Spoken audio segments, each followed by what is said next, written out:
Hey everybody, what's going on? It's the Lawn Gnome, and a word of advice, never drop your flip cam on your pinky toe because it really hurts. Anyway, happy St. Patrick's Day, and happy post-St. Patrick's Day if this video does not actually reach you guys by the end of the weekend. I'm coming to you today with a first of 3 videos in the coming months. So basically this will go from March, which we're in now, until May.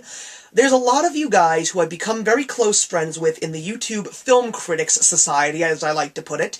You guys are doing these awesome videos about a movie for every year of my life. And you guys are going one by one by one, and I have to say, you guys know who you are, and some of you will be linked in the box below, that you guys have incredible taste. And you're even throwing out some names of movies that I never would have imagined that some people even actually saw. But then again, I've seen your collections, I know what you guys like, and my hat goes off to you even though I'm not wearing one. Anyway, I felt that it would be nice to jump in on this, but what I'm going to do is I'm not going to go with every single year of my life, because at the end of each year of my own YouTube show, Up From the Underground, I do in fact give you the best movie of the year, which is my favorite movie of the year. So, if you guys have been watching, and if you guys want to go take a look at the archives, go into my 2011 and 2012 series, and I'll bring those movies to the front when I do get into the 2000s. But what we're going to do right now is, we're going to go into the 1980s. And we're going to start with 1981, because that was the year that I was born. The best movie of 1981 for me is this one, and it's Raiders of the Lost Ark, a George Lucas and Steven Spielberg classic film. I mean, I have no idea who out there actually hates the Indiana Jones series. I know a lot of people can dump on the Crystal Skull, the Kingdom of the Crystal Skull, but I kind of enjoy that movie. But the reason why this is the best movie of 1981 for me is because when I was but a fetus, I wasn't even born yet, my parents went to see Indiana Jones and Raiders of the Lost Ark, and my mother said to me that I would not stop kicking. And she knew, somehow down the line, I was going to be a big fan of movies. So that's why Raiders of the Lost Ark is my best movie of 1981, and I don't think anybody would deny that. 1982 is another Steven Spielberg movie. I don't own it, but I know that it's a movie that is a great, legendary film for its time, and it's E.T. the Extraterrestrial. I mean, I don't have it because I just don't know if that's a movie that I would watch over and over again, but I understand the significance. When it was released in theaters for its 20th anniversary, I had to go and see it, and I'm so glad that I did. E.T. is a very different movie about the paranormal and the supernatural, and just about the bonds of friendship, and that they can be formed in any which way possible. Beautiful John Williams soundtrack, and a movie where you can actually shed a tear or two. 1983, I give it to Return of the Jedi, even though there's so much Ewok bashing in the world today. Return of the Jedi is just a fun movie, and it was a great way to finish off the original Star Wars trilogy. It's a classic film, a final showdown between good versus evil, one of the greatest space battles ever in the history of science fiction and fantasy on film, and it's Star Wars. 84.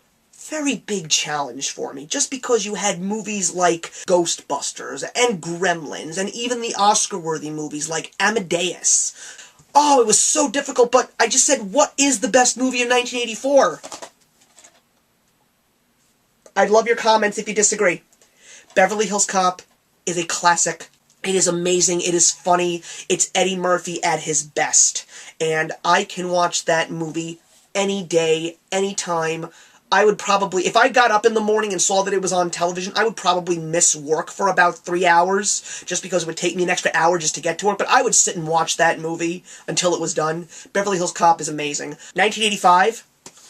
You will see this movie show up time and time again in any list that I do. Most likely, it's Back to the Future, the first one, of course. A true landmark, a pioneer for his time, Robert Zemeckis' opus. There's no one that can deny its greatness. It's a fantastic movie. Marty McFly, greatest character in the history of film. I know some of you have commented when I said that in one of my past videos, and if you guys want to keep commenting, go for it.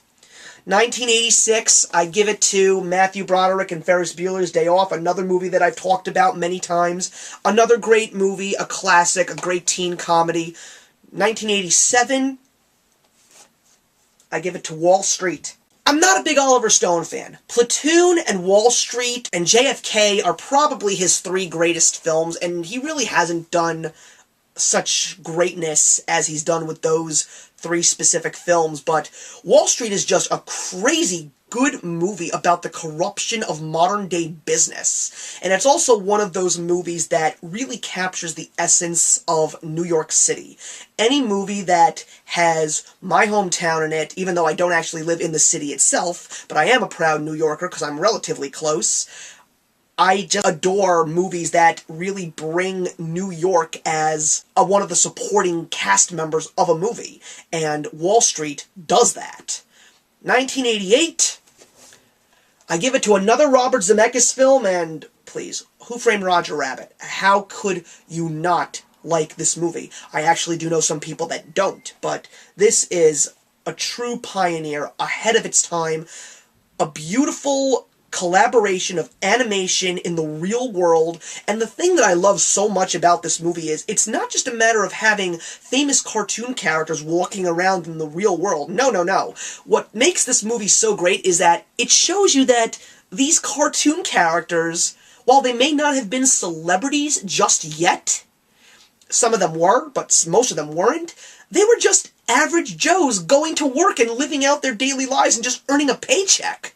That's what I love so much about that movie. Like, it made us believe that cartoon characters were real people, just walking around and living out their lives. It's a great, funny, dramatic mystery movie. It's fantastic. 1989, I give it to Spike Lee's Do the Right Thing. Now, I am not a big Spike Lee fan, but the thing was, when I was in my sophomore year of college, I took a film class, and this was one of the movies that our teacher showed us. I was just blown away by the intensity and stuff that just was never done in a movie that I had ever seen. Like, the camera angles and the style of dialogue that was thrown out there, even parts of the movie that were not necessarily supposed to be part of the movie story, but he constantly threw in messages about ethnicity, race, hatred, passion towards belief systems, and heritage, and it was just amazing how all of these different types of people collided on this hot day in Brooklyn, and how it ends is just... it ends on such a crazy cliffhanger, I guess you could say it's a cliffhanger, and it just makes you wonder, and it makes you think, why did you do this? Like, what was the message you were truly trying to send, Mr. Lee? That takes us through the 80s, thanks guys, and I'll bring you guys another video next month where I go through the 90s, and at this point in time I just want to leave you with a question. I mentioned Beverly Hills Cop and how much I enjoy that movie. There's a television show on the way based on the movie. What are your thoughts? So take care, guys, and remember, actions speak louder than words.